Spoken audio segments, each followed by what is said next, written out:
TCF Canada, compréhension orale. Avant de commencer, munissez-vous d'une feuille et d'un stylo. Mettez la vidéo sur pause, répondez aux questions, puis relancez-la pour découvrir les bonnes réponses. Les 4 propositions. Choisissez celle qui correspond à l'image.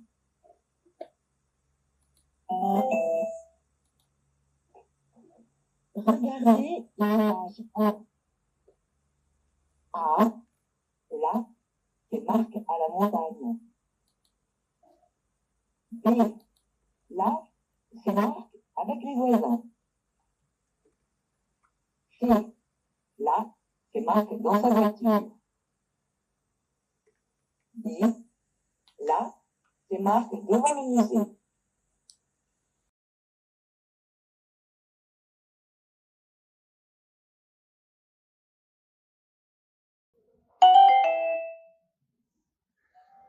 Regardez l'image 2. A. J'aime prendre l'avion. B. Le train est arrivé. C. Quelle belle voiture. D. Voilà enfin l'autobus.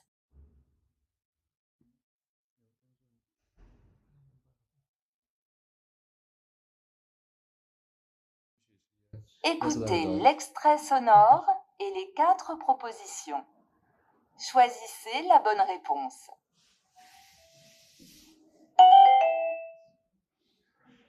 Question 3. Jacques, il faut qu'on achète un nouveau frigo. Quel modèle tu préfères? A. Génial. Il est très grand. B. Je ne sais pas. Tu peux choisir? C. Non, la cuisinière est chère. D. Tu as raison. C'est le gris.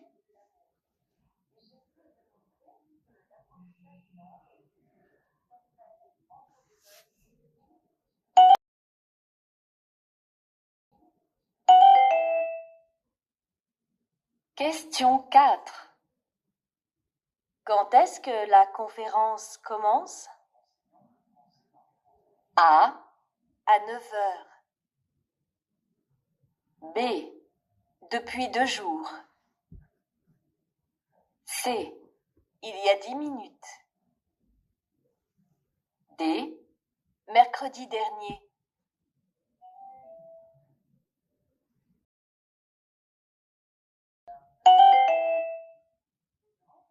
Question 5.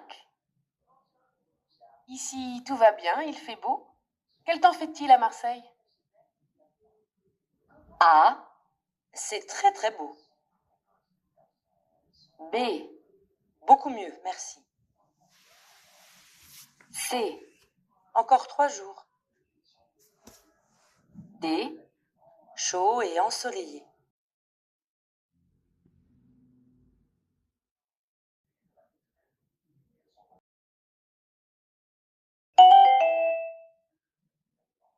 Question 6. Tu es allé dans ce nouveau restaurant? Qu'est-ce que tu penses du menu? A. Ça sent toujours bon. B. C'est complet chaque soir. C. Il est proche du métro. D. Il y a beaucoup de choix.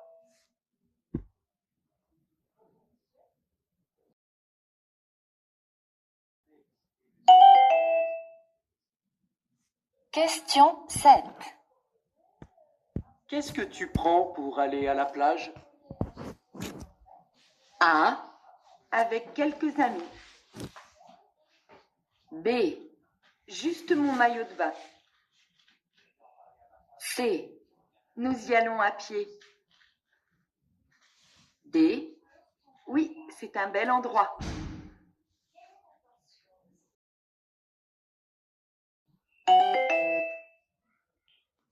Question 8. Quentin va bientôt passer ses examens de médecine. Est-ce qu'il travaille plus que l'année dernière? A.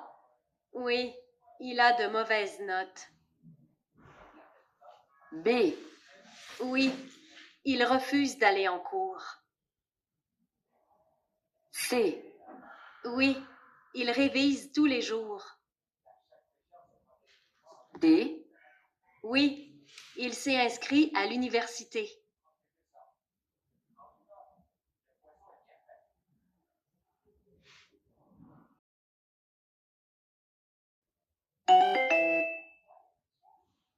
Question 9. Pour notre voyage de juillet prochain, j'ai réservé l'hôtel et le train. Et toi, quelles informations est-ce que tu as eues sur les activités proposées? A. Je déteste prendre le bus. B. Je préfère partir plus tard. C. On écrira des cartes postales. D. On pourra visiter un château.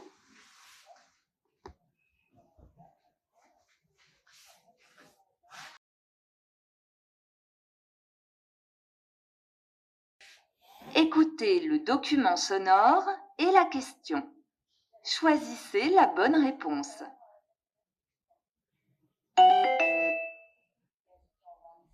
Salut, on va prendre un café? Avec plaisir. On peut aller au salon de thé à côté de chez moi? Il est très agréable et ils servent des gâteaux comme ceux de ma grand-mère quand j'étais petite. Tu le connais? C'est là où il y a des expositions de peinture? Non, juste à côté. Question 10. De quoi parlent les deux personnes?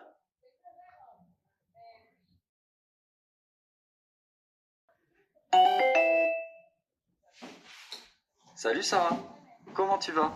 Bien. J'ai trouvé un emploi de serveuse en août. Et toi, qu'est-ce que tu vas faire cet été? Tu as fini ton stage? Question 11. Que va faire Sarah?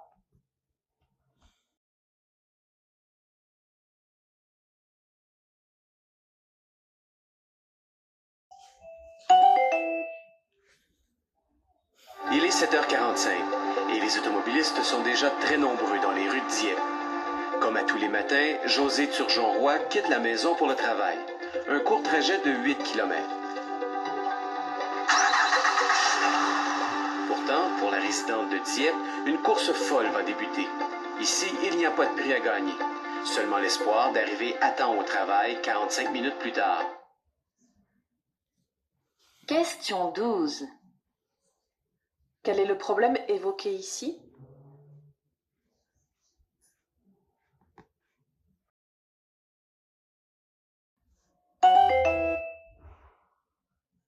Perrine, tu viens au cinéma avec nous?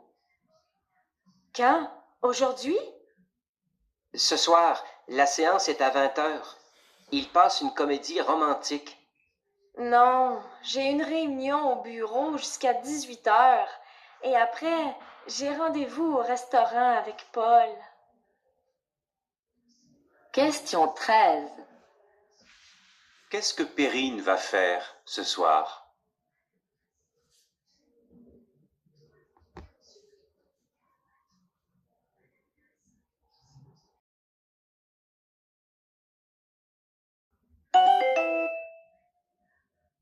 J'ai adoré cette expo. C'était fantastique, non? Oui, sauf que comme tu n'avais pas acheté les billets en avance, on a dû faire la queue pendant 3 heures pour entrer. Ça en valait la peine. Bon, il y avait tellement de monde. Je ne voyais pas les œuvres. Je n'ai pas profité de la visite. Tu as pris le catalogue au moins? Non, je ne l'ai pas trouvé. Question 14. Que critique cet homme?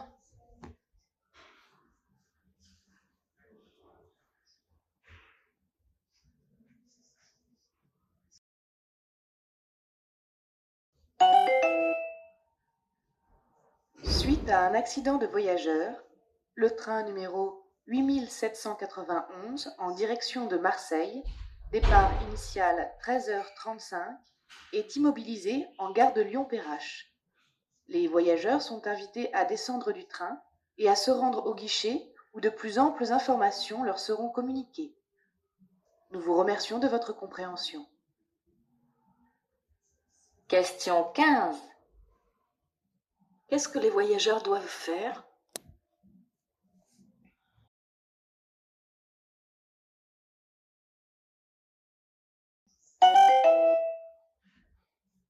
Rafika de Buffalo, bienvenue dans La Terre est belle. Bonjour Marc. Alors, nous sommes ravis de vous avoir à l'antenne parce qu'on n'a jamais eu personne de Buffalo. Vous allez nous apprendre des choses. Ça se trouve où déjà? Totalement à l'ouest de l'État de New York. C'est limitrophe du Canada. C'est drôle comme nom, il n'y a pas spécialement de buffle ou de choses comme ça?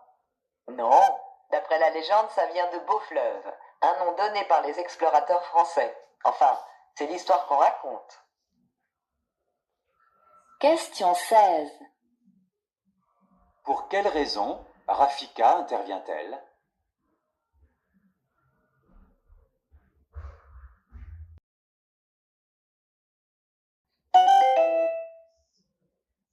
Bonjour Monique. Bonjour Olivier, que puis-je pour vous ? Je viens vous voir au sujet de mes vacances. Je voudrais les prendre en juillet. Je sais que certains collègues seront en formation et d'autres en extérieur pour les présentations de nos produits sur les marchés d'Europe. Est-ce que cela sera possible ? Nous aurons peut-être besoin de vous, effectivement. Je vais y réfléchir et je vous donne ma réponse cette semaine. Je vous remercie. Permettez-moi juste de vous rappeler que l'été dernier, j'ai travaillé tout le mois d'août. Question 17. Que demande Olivier?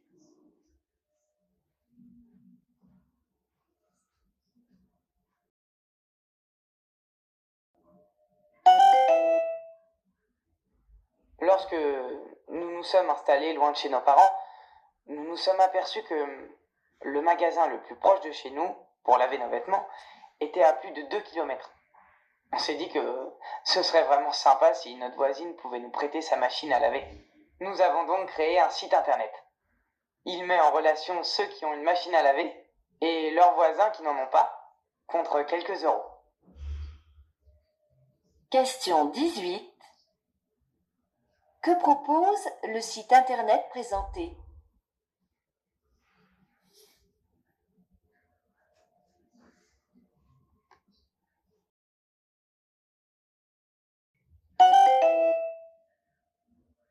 Ah, j'ai commencé dans l'entreprise, cela fait quand même 30 ans, à l'époque où on ne s'embarrassait pas avec le recrutement.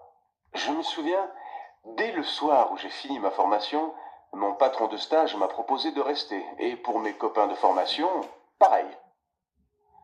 Ah, c'est sûr, on n'embauche plus si facilement. Maintenant, je suis un ancien. Je dois recruter les jeunes qui arrivent, et je trouve ça incroyable. Ils accumulent les diplômes, on fait plein de stages, sont 50 à postuler. Cela ne doit pas être drôle. Question 19.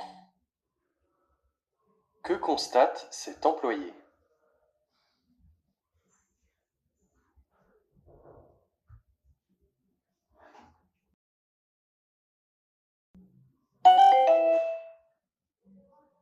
Dis Jean-Paul, t'as pas l'air d'avoir très envie d'aller à la campagne ce week-end. En tout cas, moi j'ai peur d'avoir froid. Le chauffage marche si mal. Moi, c'est pas ça. Ce qui m'ennuie, c'est de faire tous ces kilomètres pour rester à peine 2 jours. Oh, la route, c'est pas grave. Mais la météo n'est pas très bonne. Ça ne me dit rien d'être bloqué tout le week-end dans la maison. Question 20. Pourquoi Jean-Paul n'a-t-il pas envie d'aller à la campagne?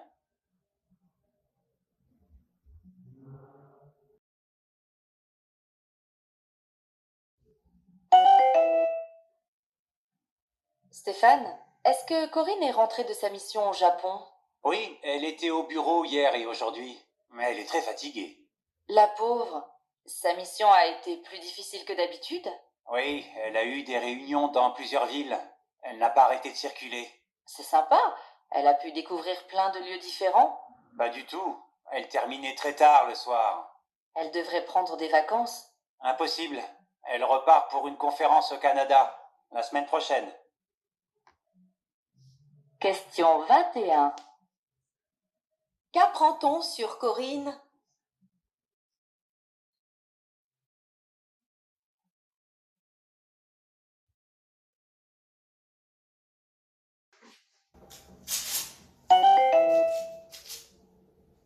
Salut Nathalie!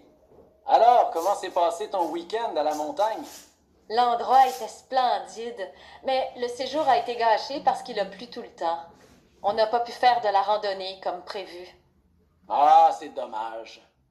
Qu'est-ce que vous avez fait alors?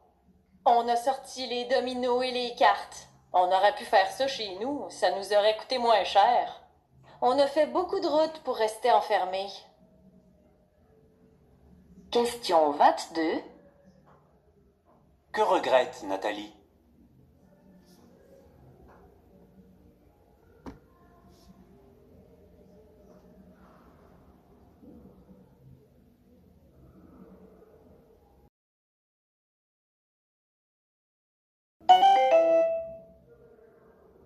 Si la mer monte beaucoup, ceux qui vivent sur les petites îles, ils vont aller où? Ce que je peux dire, c'est qu'il y a des architectes qui réfléchissent déjà à créer des cités flottantes qui seraient autosuffisantes pour accueillir jusqu'à 5000 habitants. Donc c'est un projet qui est un peu utopiste, mais en même temps on se dit, est-ce qu'on ne sera pas amené à développer ce genre de projet pour accueillir justement les réfugiés climatiques? Question 23. En quoi consiste le projet évoqué?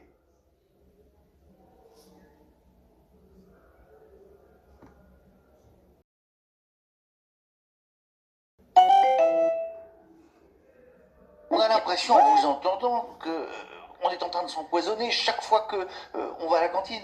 Ce qui est inacceptable, c'est qu'il y a plein de substances qui sont invisibles à l'œil nu dans les aliments, que le consommateur ne peut pas choisir s'il va les avaler ou pas, puisque ça n'est pas indiqué sur les emballages, qu'on ne le sait pas, et que oui, c'est dangereux pour la santé.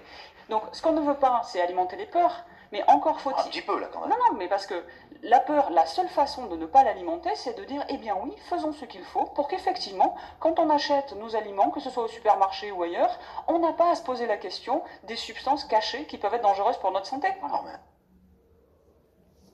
Question 24. Que souhaite cette intervenante?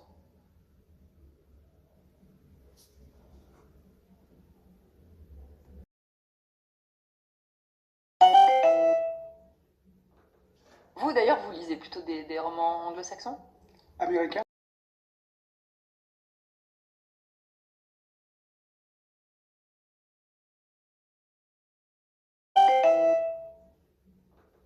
Vous d'ailleurs, vous lisez plutôt des romans anglo-saxons? Américain. Américain.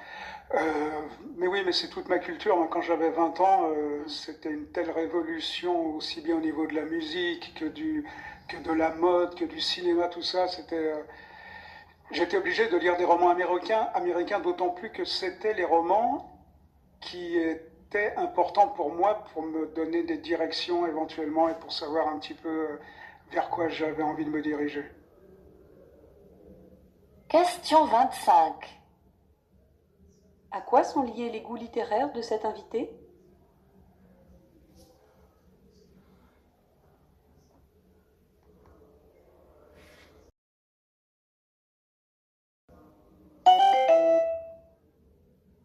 Quel rapport aviez-vous avec votre père? Je ne lui parlais plus de mes études. Il avait toujours la peur ou peut-être le désir que je n'y arrive pas. Il s'énervait de me voir à longueur de journée dans les livres. Je crois qu'il pensait que j'étais malheureuse. Comment se comportait-il avec vous face au monde extérieur? Devant la famille, les clients, de la gêne. Presque de la honte que je ne gagne pas encore ma vie à 17 ans. Il craignait qu'on ne me prenne pour une paresseuse et lui pour un crâneur. Il disait que j'apprenais bien, jamais que je travaillais bien. Quelle était pour lui la définition du mot travail? Travailler, c'était seulement travailler de ses mains. Question 26. Quelle relation le père entretenait-il avec sa fille?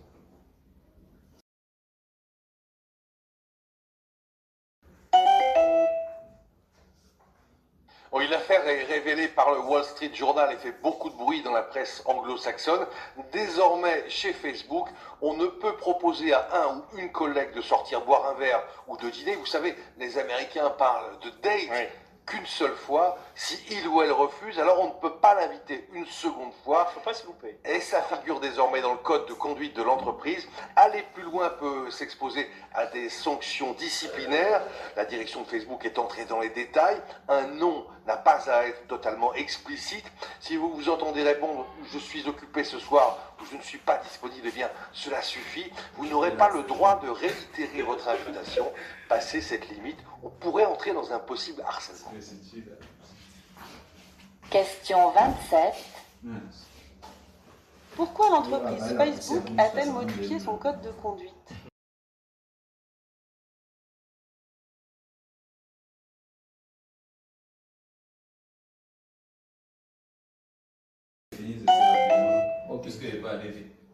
Bonjour docteur, je voudrais faire de l'escalade et j'ai besoin de votre autorisation pour m'inscrire dans un club de sport.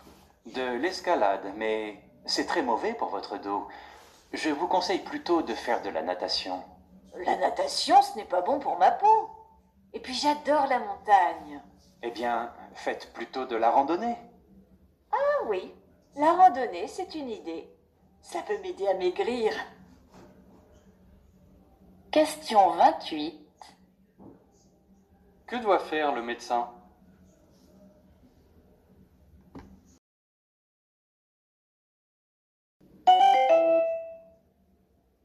Parlons maintenant de l'enseignement à distance. Marielle Barrault, vous nous présentez un logiciel qui fait des fiches de révision à votre place, c'est ça?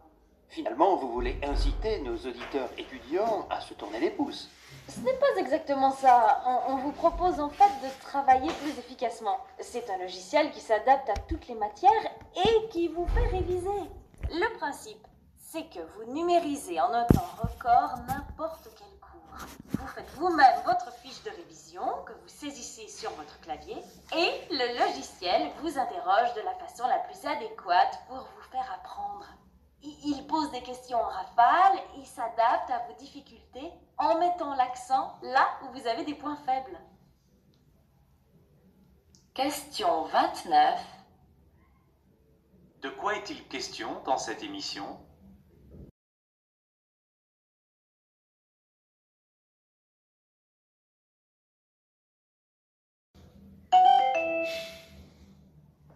Aujourd'hui, quand le voyageur rentre de Bamako, de Sarajevo ou de Québec, il rapporte un trésor très précieux, le carnet de voyage.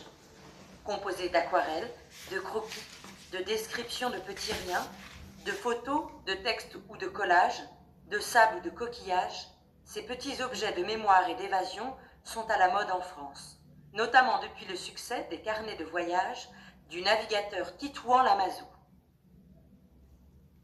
Question 30. D'après cette chronique, en France, quel est l'objet qu'il est à la mode de rapporter de voyage?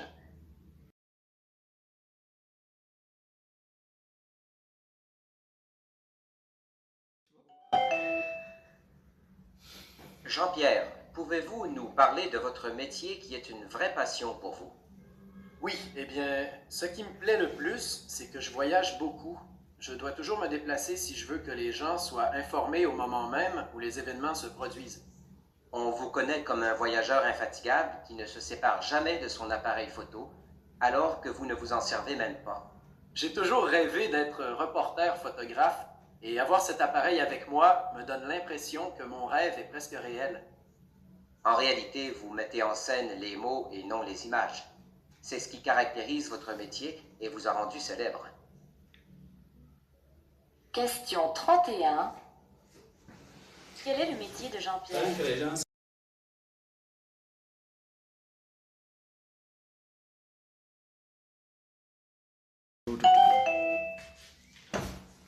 La communication est l'une des plus grandes révolutions de notre époque moderne. Elle a bouleversé nos existences et la société. Ainsi parle Dominique Volton, sociologue très médiatique. Dominique Volton a passé sa vie à valoriser une conception originale de la communication. Il s'est penché sur les mouvements de libération de la femme, les syndicats, les médias, la politique. Une question obsède Dominique Volton. Comment réussir à cohabiter avec l'autre? Et un paradoxe l'étonne. Malgré les techniques de communication de plus en plus performantes, les hommes, les sociétés ou les cultures ne se comprennent pas mieux qu'il y a 2000 ans. Question 32. Comment ce sociologue étudie-t-il la communication?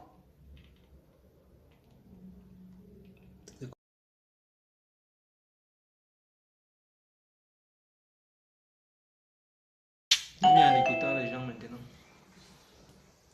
Jean-Philippe, la coalition pour l'avenir du Québec veut aussi réduire la dette. Ce que propose François Legault, c'est d'investir 100% des redevances tirées des ressources naturelles pour rembourser la dette. Plutôt, on pourrait aller chercher environ 200 millions de dollars par année. Mais pour Simon Tremblay-Pépin de l'Institut de recherche et d'information socio-économique, c'est pas du tout une bonne idée. Au lieu d'investir dans des services publics qui, évidemment, sont dynamiques, qui aident à favoriser la croissance de l'économie et donc à réduire son rapport avec la dette, eh bien, là, on décide de le retirer du secteur de l'économie. Donc, ça me semble tout à fait une très, très mauvaise idée de se tenter là-dedans. Question 33. Sur quoi s'opposent François Legault et Simon Tremblay-Pépin?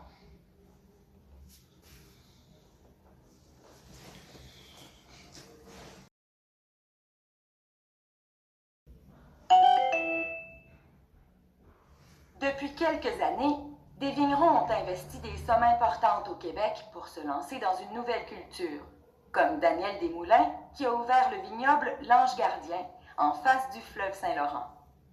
Faire du vin au Québec, c'est un challenge. Je serais peut-être pas parti là-dessus il y a 20 ans, mais je trouvais que les produits étaient de mieux en mieux et c'est pour ça qu'il y a 10 ans, avec ma femme, on a dit on va se lancer. Dans le vin, je pense que l'on a des produits extrêmement intéressants parce qu'il y a un petit peu d'acidité. Puis, il y a toujours le vin de glace. On a la température pour ça. On cueille le raisin fin décembre, début janvier. Question 34. Qu'est-ce qui a décidé Daniel Desmoulins à démarrer son activité?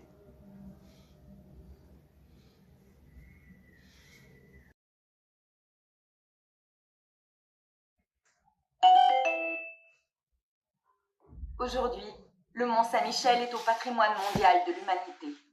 L'histoire et la légende veulent qu'une nuit d'octobre 708, Aubert, évêque d'Avranches, soit réveillé par l'archange Saint-Michel, lui ordonnant de construire un sanctuaire sur le mont Tombe, au milieu de cette baie. Le chantier va durer 10 siècles, et aux travaux des bâtisseurs ont succédé depuis 100 ans les plans de restauration des architectes des bâtiments historiques. Question 35. Qu'évoque cette personne?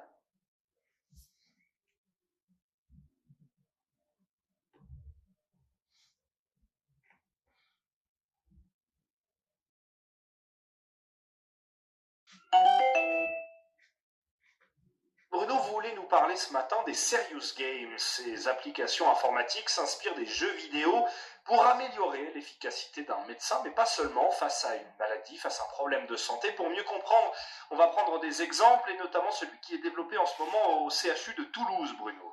Eh bien, ce jeu de simulation en 3D permet de tester le travail d'une équipe dans une salle d'opération.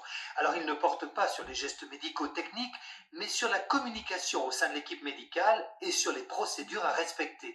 C'est un jeu très utile quand on sait que près d'un tiers des événements indésirables graves liés aux soins viennent d'un problème au niveau du travail en équipe. Question 36. Que permet la pratique de ce jeu vidéo aux membres d'une équipe médicale?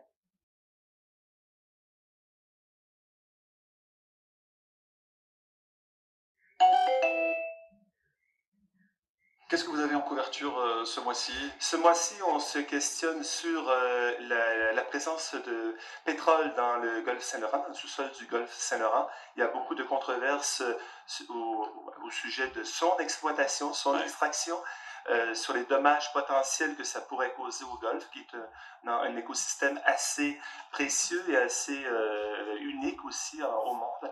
Mais il y a aussi cette richesse qu'on ne soupçonnait pas il y a une vingtaine, trentaine d'années, ce pétrole dans le sous-sol. Alors ça fait des débats de société assez importants ici. Question 37. Qu'est-ce qui fait polémique?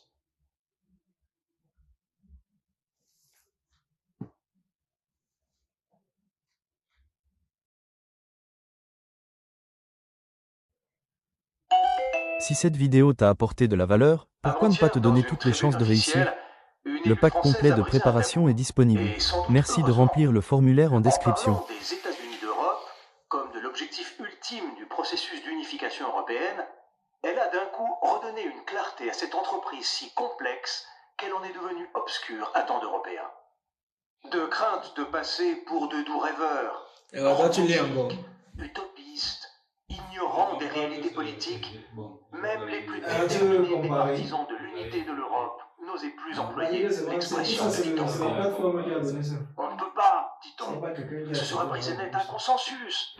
Ce serait rompre avec certaines nations, susciter de nouvelles querelles bien plus violentes encore que celles du traité constitutionnel.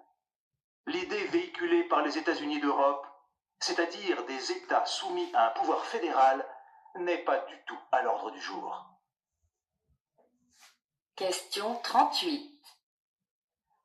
Selon le chroniqueur, pourquoi l'expression États-Unis d'Europe est-elle taboue?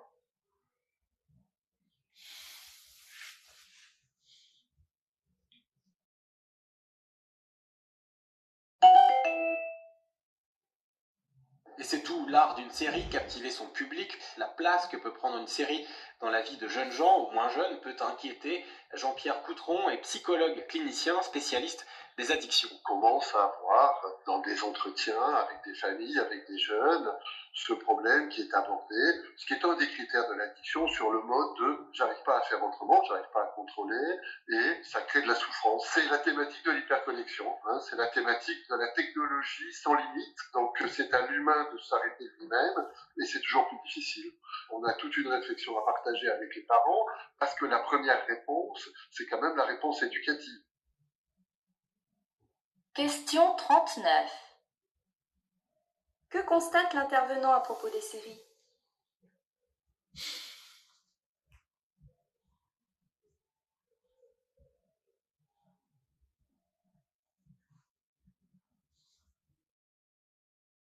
Si cette vidéo t'a apporté de la valeur, pourquoi ne pas te donner toutes les chances de réussir? Le pack complet de préparation est disponible. Merci de remplir le formulaire en description. Pour recevoir plus de vidéos, n'oubliez pas de vous abonner, aimer et partager.